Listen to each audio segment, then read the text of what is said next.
eu sou o Ultimatex, e hoje eu vim contar sobre Compsognathus, mas não é um normal, e sim bem perigoso, vocês já vão entender. Eu tenho um amigo chamado Pedro, ele atualmente mora nos Estados Unidos, mas quando nós éramos crianças, aconteceu uma coisa que nos deixou em risco extremo. Um dia, a gente tava em uma cachoeira com os nossos amigos e os nossos pais, tava bem legal, a gente tava curtindo bastante.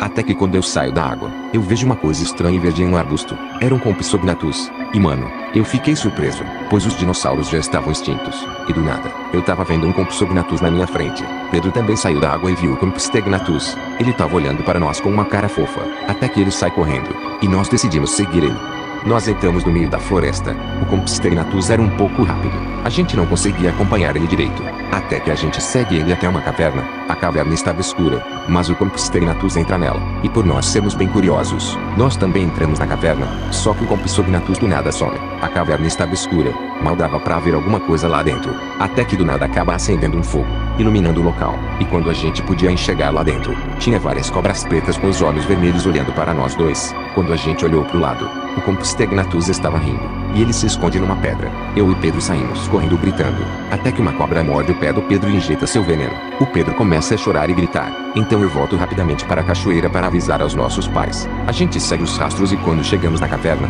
o Pedro estava desmaiado, com uma mordida de cobra em seu pé.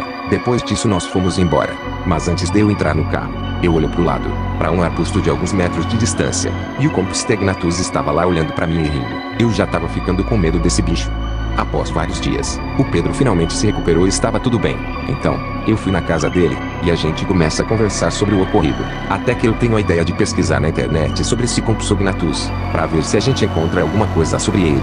Então a gente liga o PC e pesquisa na internet sobre o Compsognathus ainda vivo que faz essas bizarrices. E mano, por incrível que pareça, nós encontramos vários relatos sobre esse Compsognathus. Segundo algumas pessoas, esse Compsognathus fica observando as pessoas e tenta atrair elas com uma cara de fofinho, porém, ele atrai as pessoas para um local muito perigoso. Algumas pessoas diziam ter perdido a perna por causa desse bicho, outros dizem ter dado de cara com um urso agressivo, e muitas outras coisas. Era cada relato mais assustador que o outro. Então mano, se você estiver por aí tranquilo, e ver esse Compsognathus, apenas ignore ele, pois ele apenas quer botar você em perigo, que em alguns casos, pode resultar na morte.